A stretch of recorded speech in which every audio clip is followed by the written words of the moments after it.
तो आज हम कक्षा 12 की समाजशास्त्र का पहला चैप्टर पढ़ेंगे, भौगोलिक पर्यावरण, जिसे इंग्लिश में कहते हैं ज्योग्राफिकल एनवायरनमेंट। इसमें हम 3 मेन पॉइंट पढ़ेंगे: पर्यावरण का अर्थ, परिभाषा, पर्यावरण के प्रकार, भौगोलिक पर्यावरण की अवधारणा।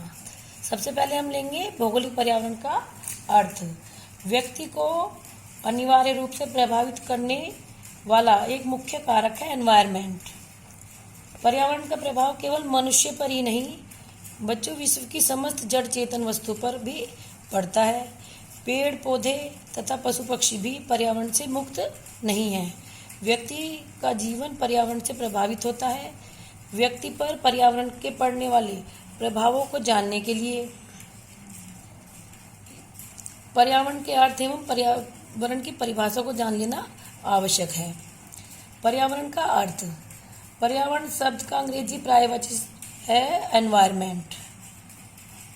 पर्यावरण शब्द 2 शब्दों से मिलकर बना है, परि प्लस आवरण। परि का अर्थ है चारों ओर तथा आवरण शब्द का अर्थ है ढके हुए। इस प्रकार पर्यावरण का अर्थ हुआ चारों ओर ढके हुए या चारों ओर से घिरे हुए।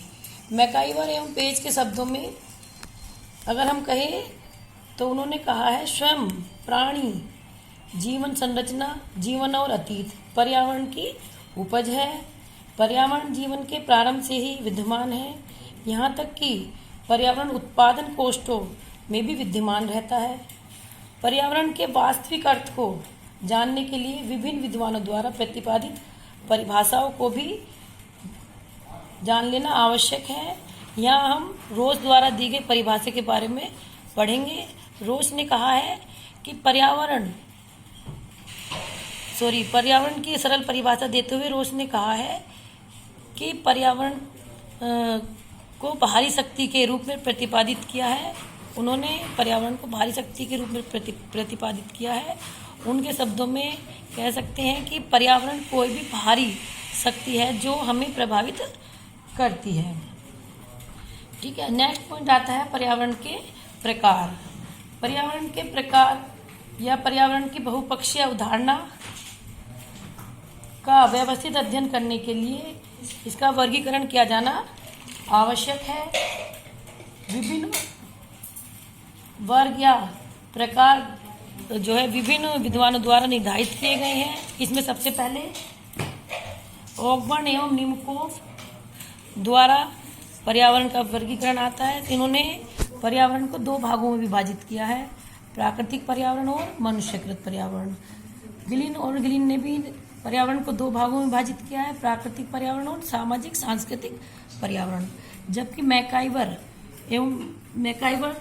ने पर्यावरण को 3 भागों में विभाजित किया है, भौतिक पर्यावरण और आर्थिक पर्यावरण, तीसरा है सामाजिक पर्यावरण।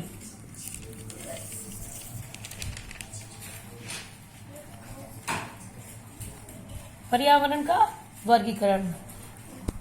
पर्यावरण के वर्गीकरण संबंधी विविधताओं को ध्यान में रखते हुए व अध्ययन की सुविधाओं के लिए महत्वपूर्ण बात यह है कि संपूर्ण पर्यावरण को निम्नलिखित 3 वर्गों में बांटना अधिक उपयुक्त प्रतीत होता है। सबसे पहले आता है भौतिक या भौगोलिक पर्यावरण एवं प्राकृतिक पर्यावरण। ये भौतिक नहीं है, भौगोलिक है, गलती से लिखा गया। भौगोलिक एवं प्राकृतिक पर्यावरण, दूसरा है सामाजिक पर्यावरण, तीसरा है सांस्कृतिक पर्यावरण। भौगोलिक पर्यावरण के बारे में सबसे पहले हम बताएंगे कि विभिन्न प्राकृतिक दशाओं एवं कारक मिलकर मनुष्य के लिए प्राकृतिक या भौगोलिक पर्यावरण का निर्माण करते हैं। इस प्रकार पृथ्वी, आकाश, वायु, जल, वनस्पति, मौसम तथा समस्त जीव जंतु सम्मिलित रूप से प्राकृतिक पर्यावरण कहलाते हैं। जबकि सामाजिक पर्यावरण में मनुष्य एक सामाजिक प्राणी है। मनुष्य ने ही अपनी प्रवृत्ति एवं स्वभाव से प्रेरित होकर समाज का निर्माण किया है।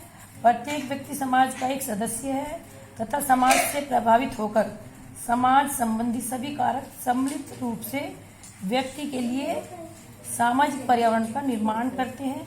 इस प्रकार हम कह सकते हैं कि संपूर्ण सामाजिक ढांचा ही सामाजिक पर्यावरण है। तीसरा है सांस्कृतिक पर्यावरण। सांस्कृतिक पर्यावरण का निर्माण मनुष्य ने ही किया है।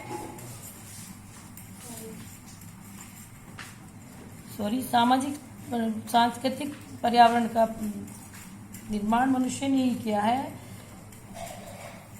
मनुष्य द्वारा निर्मित वस्तुओं का समग्र रूप तथा परिवेश ही सांस्कृतिक पर्यावरण है। सांस्कृतिक पर्यावरण के भी दो रूप स्वीकार किए गए हैं। इसमें पहला आता है भौतिक सांस्कृतिक पर्यावरण तथा दूसरा आता है अभौतिक सांस्कृतिक पर्यावरण।